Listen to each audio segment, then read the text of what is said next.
then you sank the ship. Well, if a submarine surfaced, usually a merchant ship would turn and would ram the submarine and sink the submarine. So the United States, through this violation of international law and its inability and its having its ships sunk mainly by the Germans, is going to get involved in the war. Now, President Wilson wanted to keep the United States out of the war, and I want to read you a message that President Wilson issues in August of 1914, when the war is less than 2 years old. It says, "My fellow countrymen, I suppose that every thoughtful man in America has asked himself during these last troubled weeks what influence the European war may exert on the United States. And I take the liberty of addressing a few words to you in order to point out that it's entirely within your own choice as to what effects it will have and what the effects will be, and urge very earnestly upon you in your speech and your conduct as the best safeguard for the nation in this time of distress and disaster. The effect of the war upon the United States will depend upon American citizens, upon what we say and do. Every man who really loves a war in America will act and speak in the true spirit of neutrality, in which the impartiality and fairness and friendliness will be available to all concerned.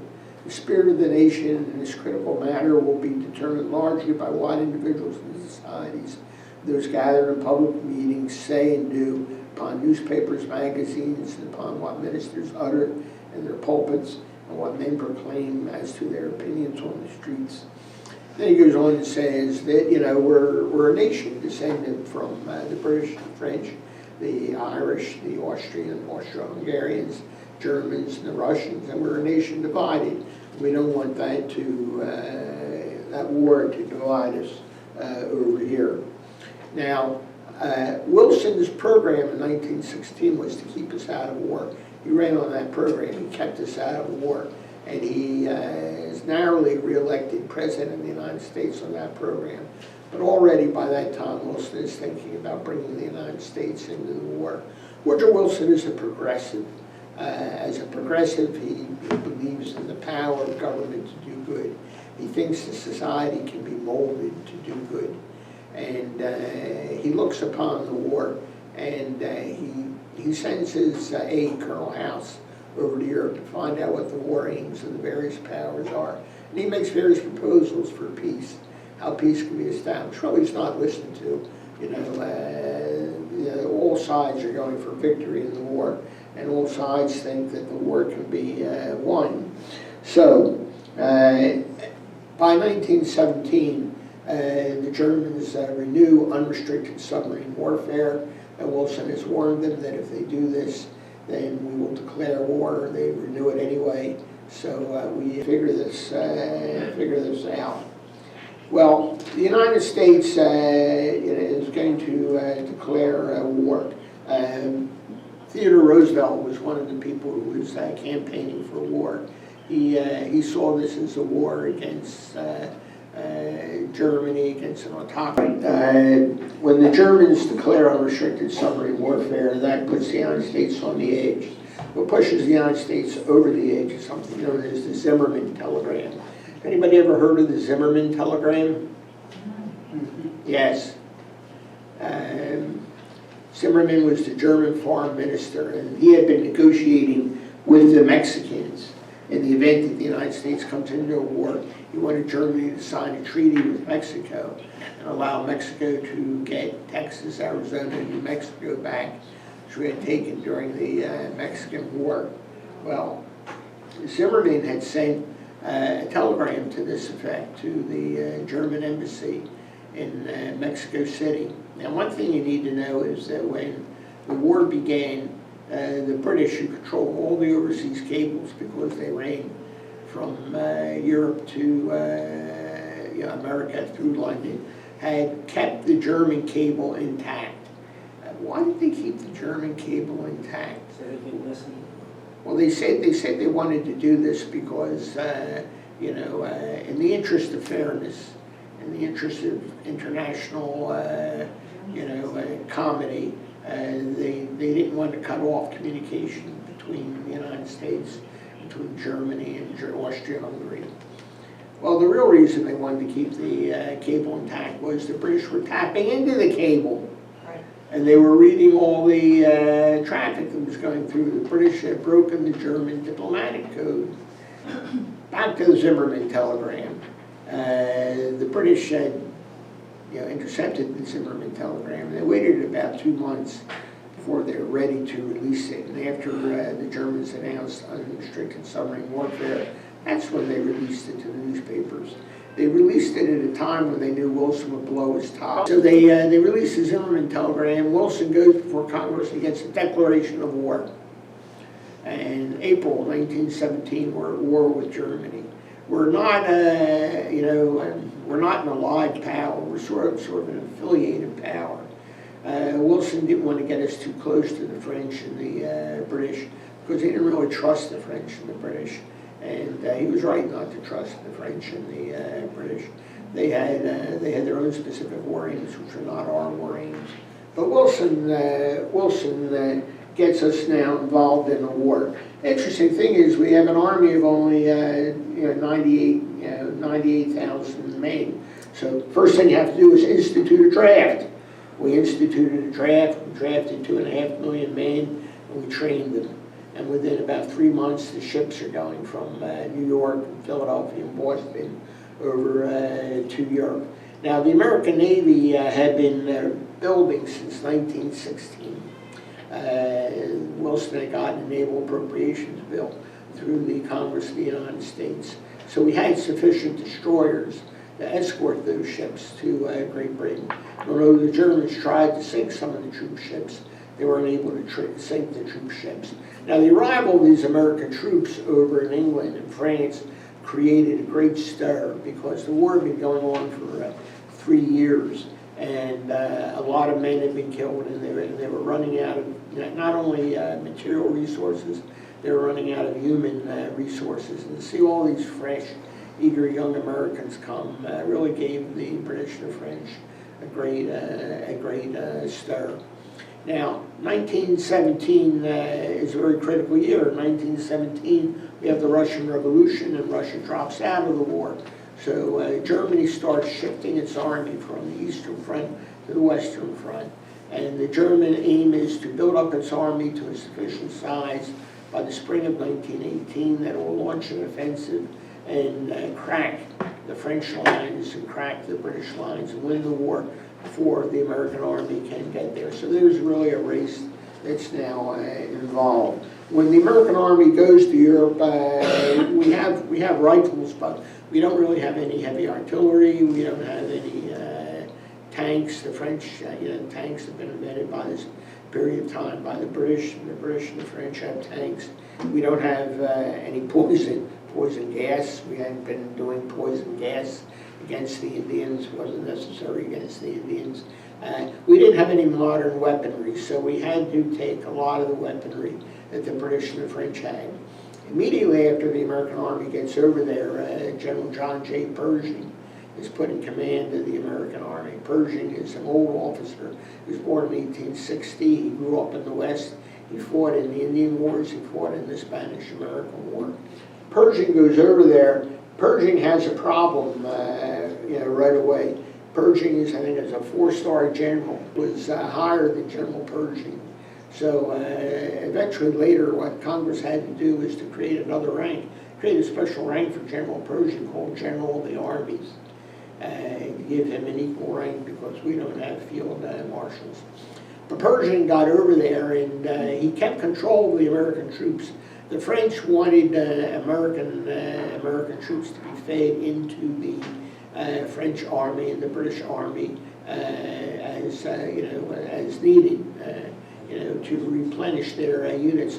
Pershing wouldn't do it. He wanted to fight as a separate American army, and this was going to create tension because the Germans were going to launch an offensive in 1918, which almost cracked the British and the French lines.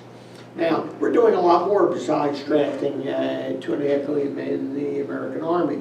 We established a committee for domestic propaganda under a man by the name of George Creel. And there are a lot of posters saying, join the Army, fight for the United States, with the Hun, and posters showing, the Germans and the Austrians in a very bad light. A lot of great poster art from the war. In other words, we're encouraging hate in the United States against the German community in the United States. Now, one thing we didn't need to do in the United States was to have a government committee encourage Americans to hate. Americans were very good at hating without this committee, but we encouraged this propaganda committee to hate. The British had very good propaganda, and they portrayed their war effort in a very positive light. They were very skilled, they had good artists, and again, they spoke the language of the United States and they understood the United States. Woodrow Wilson is very suspicious of the British and the French and wants to disassociate himself. So in January of 1917, he sends a message to the Congress, which he outlines a peace plan called the 14 Points. And the 14 Points is really a very positive peace plan. You say preaches open diplomacy, no more secret treaties, everything done in the open, freedom of the seas. Well, that freedom of the seas is something the Germans wanted. It's not something the British wanted. Removal of all economic barriers between nations. Well, that had been the case before the war. Reduction of all armaments to the lowest possible level.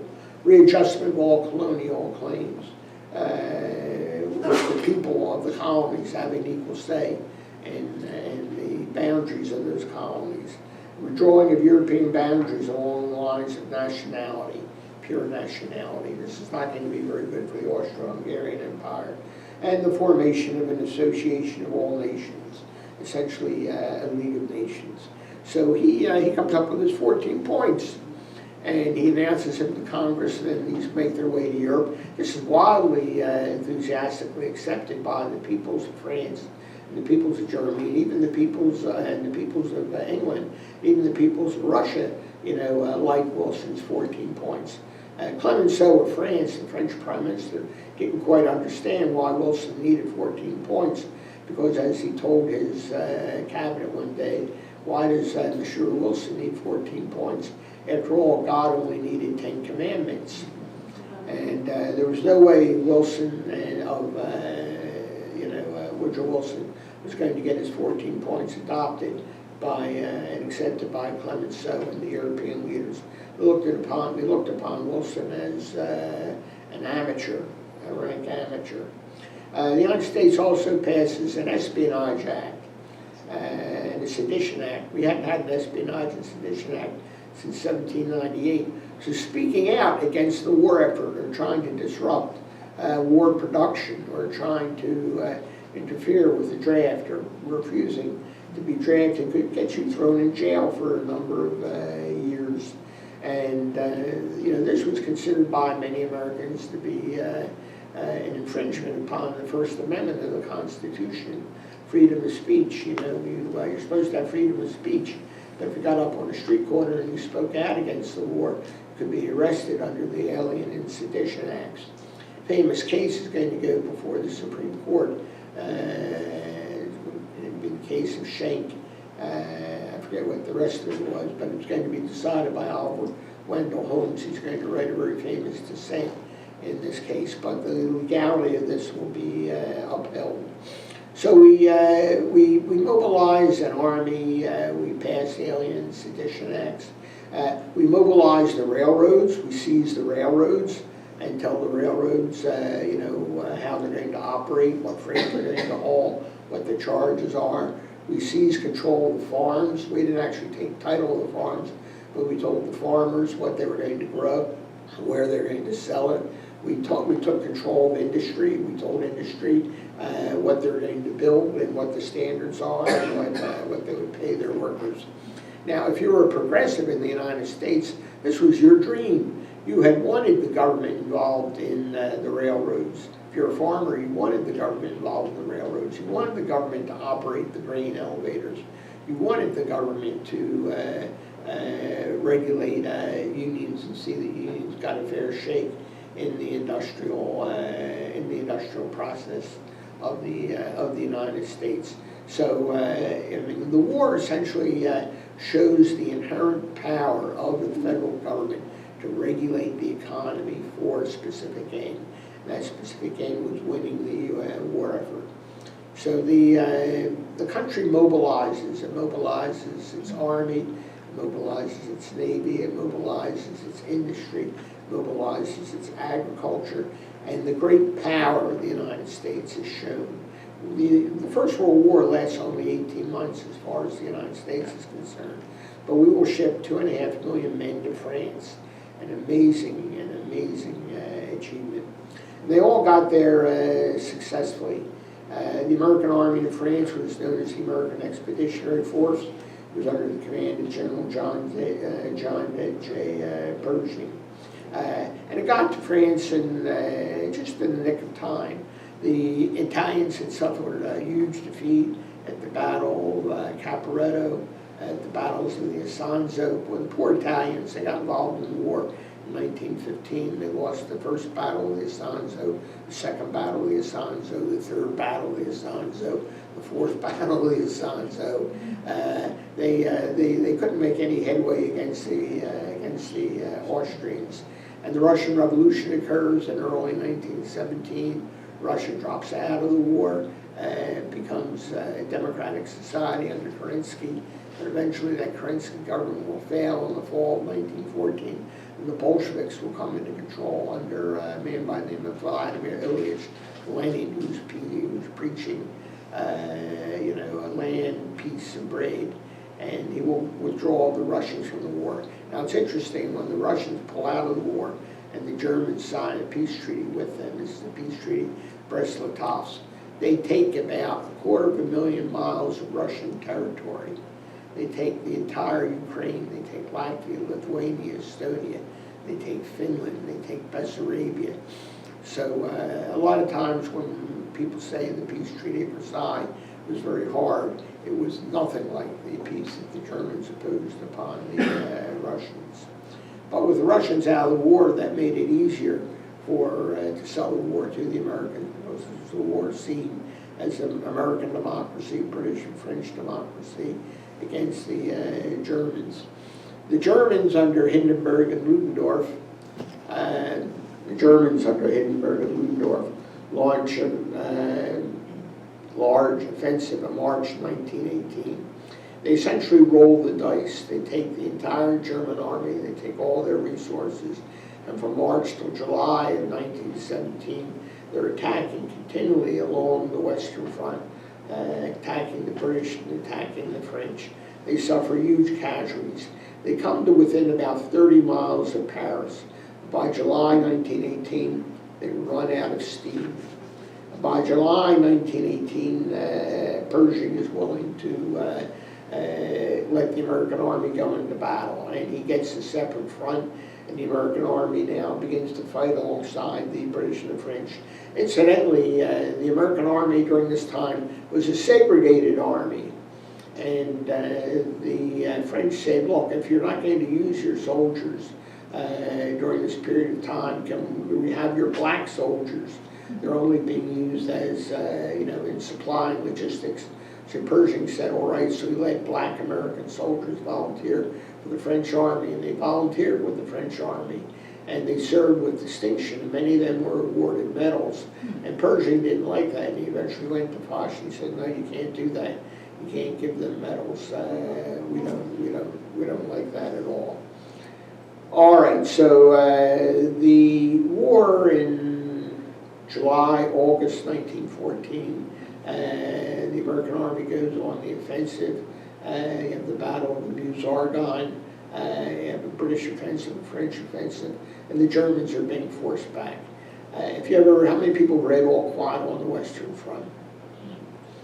Okay, many of you have read it, and you read the story of the German troops at the end of All Quiet on the Western Front, how they're starved, how they don't have enough food, their guns are worn out, their clothing is worn out, and they're literally exhausted. So the German army is on the point of collapse. Finally, by November of 1918, there's a revolution back in Germany. the German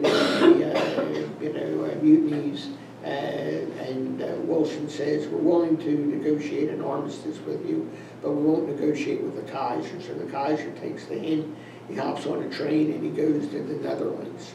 Gets off the train before he crosses the border, he hands his sword over to the guard at the border, and he will live out the rest of his life in Holland in exile, and he will never return to Germany.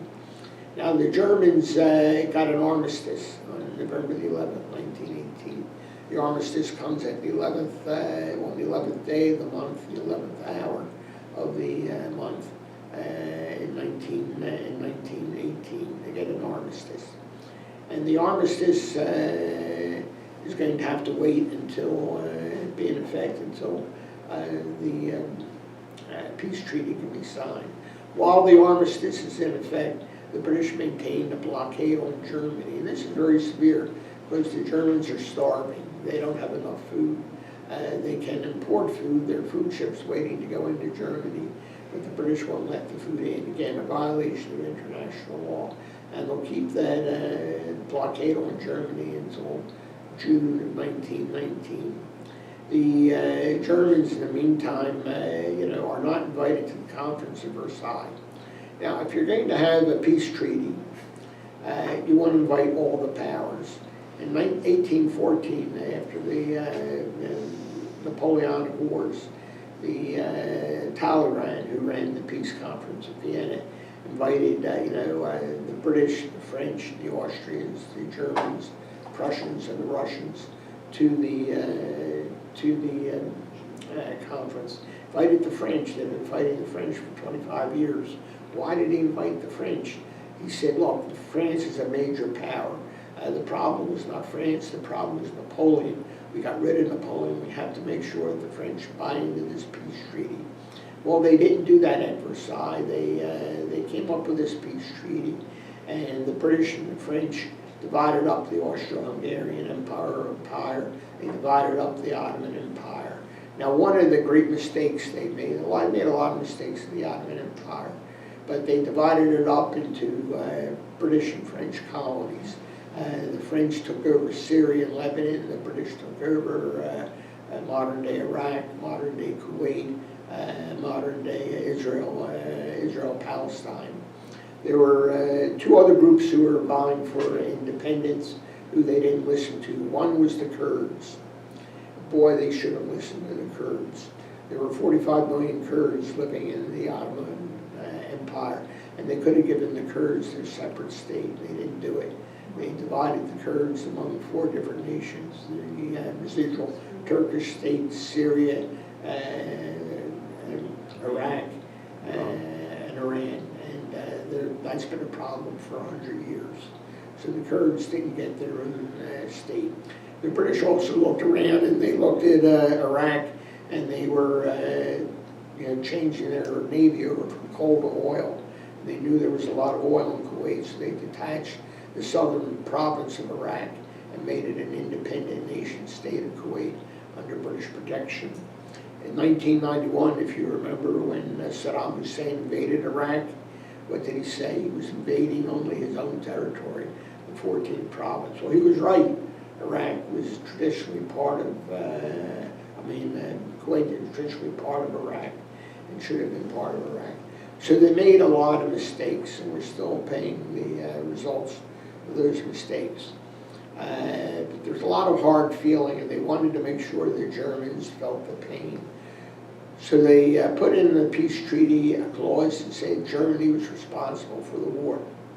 Now, volumes have been written on this, and there was a lot of responsibility to go around for the war. You could point the finger at Austria-Hungary, you could point the finger at Russia, and you could primarily point the finger at Serbia as being responsible for the war. Yes, you could point it at Germany too, but Germany would be the 3rd or the 4th category up there. So the Germans established a democratic republic in Weimar, Germany. And we have the peace treaty, and they're invited to sign. And it's a piece of vengeance. It's a piece that makes the Germans admit to war guilt and says they have to pay $52 billion in reparations. Number one, the Germans did not believe they were responsible for the war. Number two, they didn't have $52 billion, but they're forced to sign anyway. You know, in Marshall Foch looked at this in 1918, and he said, this is a piece of vengeance that will not last. I will give you 20 years, and we will have a resumption of the war. He missed the beginning of the Second World War by 1 month. He prophesied the beginning of the Second World War in August 1939, and it starts in September 1939. In reality, that wasn't a very harsh peace treaty. Number one, the Germans really didn't have to worry too much about paying the $52 billion because we were more than, the British